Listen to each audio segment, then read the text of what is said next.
This episode of Bullet Heaven was made possible by Dejika Games.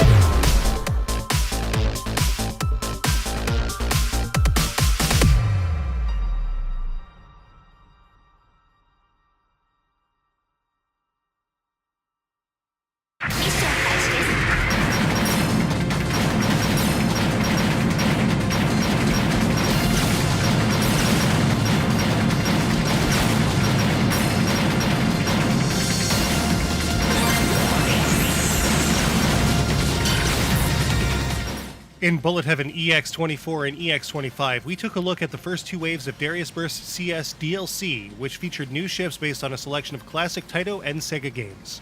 Each offered a huge amount of extra content with a twist that definitely freshened up the DariusBurst CS formula. They also added new bosses, classic tunes, and sweet BGM remixes to boot. Well, it's time for round 3, and this time DariusBurst fans who pick up all 3 can take on yet another 69 stages with ships from Dodonpachi Resurrection, Death Smiles, and Ketsui from legendary Bullet Hell Masters Cave. Let's take a closer look.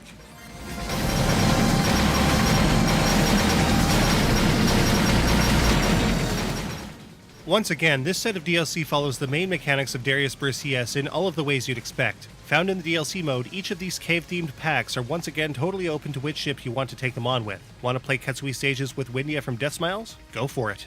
As with the Taito and Sega packs, each ship comes with brand new abilities and gameplay tweaks that really make them an experience unlike anything you've seen in DariusBurst CS so far. And as with the Sega packs, the Cave packs take things to some really creative extremes, all while feeling just like the games they came from, with a couple of exceptions which we'll get to shortly. The Delta Sword from Dodonpachi Resurrection, which we took a look at in episodes 82 and 159, is probably the most straightforward of the bunch. Just like in DDP Res, players have access to a rapid bullet shot and a laser shot that slows movement considerably for better evasion. A player's bullet shots can clear away enemy bullets, and lasers can cancel out larger red enemy beams. Pressing the right bumper switches the Delta Sword's direction, and the left bumper engages the burst attack, which behaves identically to the hypers in DDP Res. Both lasers and bullets have hyper form, which plays into scoring. B items also appear as well, which switch between gold and green with a brief flashing white phase during the transition between the two. These Bs are dropped in place of gray bonus point drops. Grabbing a gold or white bee will clear popcorn enemies and inflict damage to larger enemies while transforming all felled foes and emplacements into the series' trademark gold stars for bonus points. White bees also display a score which is sometimes multiplied. A portion of the hyper gauge is also recovered for both. If the bee is green though, a score is added to the player's total and the hyper gauge is filled by a certain amount with no enemy clears. When it's all said and done, the Delta Sword was the most fun of the 3. Death Smiles is perhaps the most natural fit for DariusBurst CS, as the core mechanics of Cave's game revolves around shooting both left and right at will, similar to many of Capcom's early shooting games like Sector Z or Sidearms. When using Windia, pressing the X button will make her fire left, while the A button fires right. Tapping each fire button will allow for a rapid shot and free movement, while holding each respective input will engage focus shots with slower movement and special familiar fire. Holding the right bumper will engage Windia's magic circle, which will fire a beam that locks onto and tracks enemies that find their way into it. However, its lock-on range is very limited, meaning players will often get pasted with bullets or enemies themselves before lock is achieved. This is made worse since if Windia gets hit, the lock is disengaged. Defeated enemies will drop skulls or crowns, which can be collected to fill the numeric magic gauge in the bottom left-hand corner. When these numbers turn green at 500 out of a possible 1000, pressing the L1 button will engage a power boost which increases the effectiveness of Windia's shots and ends when the item counter drops to 0. Once again, rapid shots can cancel enemy bullets and focus fire can cancel the yellow lasers. However, on the whole, Windia felt like the weakest of the 3 new craft. Finally, Ketsui's AHY-72 Tiger Schwert has both a rapid machine gun attack that spreads into a wide pattern by way of the X button, and an attack that can lock onto enemies with focus fire that tracks what they're being locked onto with a strong central cannon mapped to the A button. The Tiger Schwert is perhaps the simplest ship to use out of the 3 of this round of DLC, but there are a couple of hiccups that had us scratching our heads. Getting hit isn't especially evident, as the impact sound for collisions is a low grind that doesn't make it through the other effects. We would often glance at the armor count at the top of the screen and wonder where half of it went. There's also no bomb or burst attack with the Tiger Schwert, so it seems a little too simple at times. But using the AHY-72 is almost as fun as the Delta Sword. Now, as with the previous set, these stages behave just like CS mode and DariusBurst proper, as they can only be tackled in a 16-9 single-player manner. With over 60 new zones in this set of 3 packs, the $12 you'll spend will, once again, give you way more content than most standalone shooting games on Steam, and thanks to the new twisty twists, enemies, and stages, it's engaging and fresh too.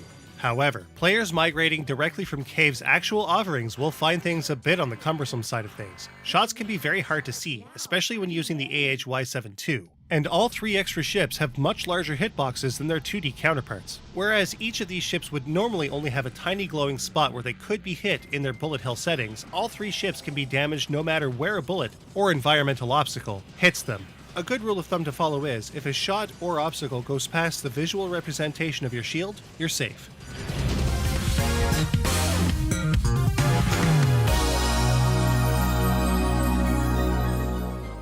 As with DariusBurst's CS mode, the exact same scoring points apply to the DLC stages as well. And once again, in the case of the special stage sets that came with each DLC pack, only the ship they came with and were meant for will post the score to the online leaderboards. There are a few modifiers with the scores this time though. Using the Delta Sword will allow players to get score boosts through Bs and kills via the Hyper Rapid Shot. Anything hit by Hyper Rapid Shots drops a small star that adds to the score. Anything cleared by a B pickup is also converted to large stars and collected for points. A white bee will also sometimes display a multiplied bonus score. Collecting skulls and crowns boosts the score in Decimiles mode and increases in value with large gold crowns when Windia's magic is at 1000. When magic is activated though, collecting enemy drops produces an additional number based on the amount of pickups collected. As in Decimiles, if they hit the bottom of the screen, they will split and drop in value, down to basic skulls. At stage end, a bonus linked to the item number collected is applied. Ketsui behaves just like its source material. The closer you are to an enemy when killed, the higher the value of the drop, which is indicated by a green cube. As more of the highest number cube is obtained, a counter will begin in the bottom left-hand corner of the screen. Locking onto enemies will produce the highest value collected until the counter in the corner of the screen drops to 0. They will then revert to a value of 1. The main collection counter can climb as high as 9,999 and will drop steadily if no other cubes are collected. This modifier can add a huge amount of points to the overall score. All 3 modes work fairly well and should allow players of Cave's original games to feel more or less at home, though all 3 systems are vastly less complicated than their bullet hell counterparts. Approach your target and attack! Your mission starts now! Are you ready? As was the case before, the presentation in the DLC stages is par for the course in DariusBurst CS.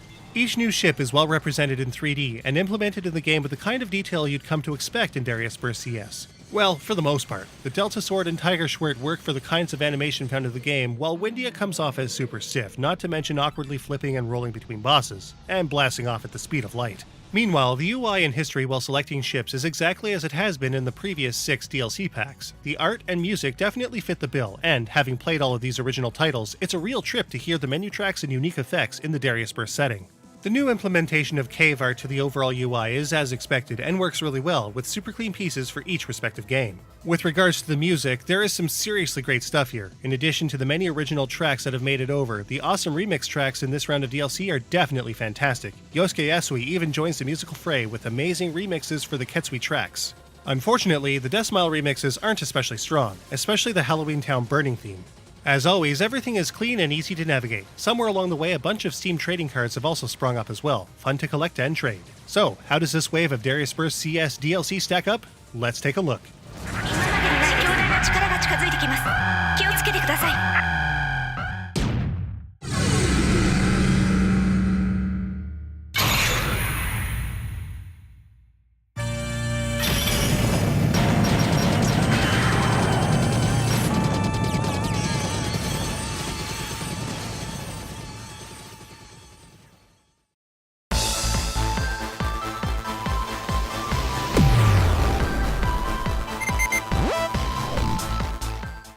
The new control mechanics all work in the Cave DLC packs, but will take time to get used to.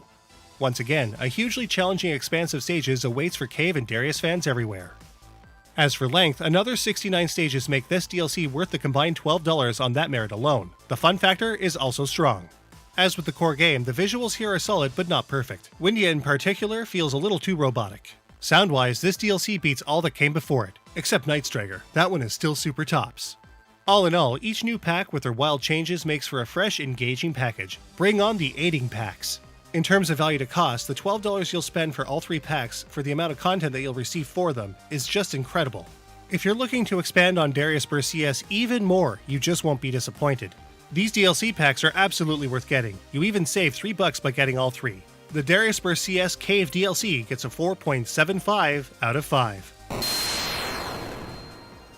You can get each DariusBurst CS Cave DLC pack for just $5 US or all 3 for $12 US on Steam and the PlayStation Network for PS4 and PS Vita today. If you can believe it, our first DariusBurst CS review was actually published almost exactly 1 year ago. If you wanted to check out the OG review and his DLC follow-ups, check out these here links. This is our last episode of Bullet Heaven for the year, but we'll be back in January with the next viewer's choice. We hope to have the next episode of Import Heaven go live in the meantime.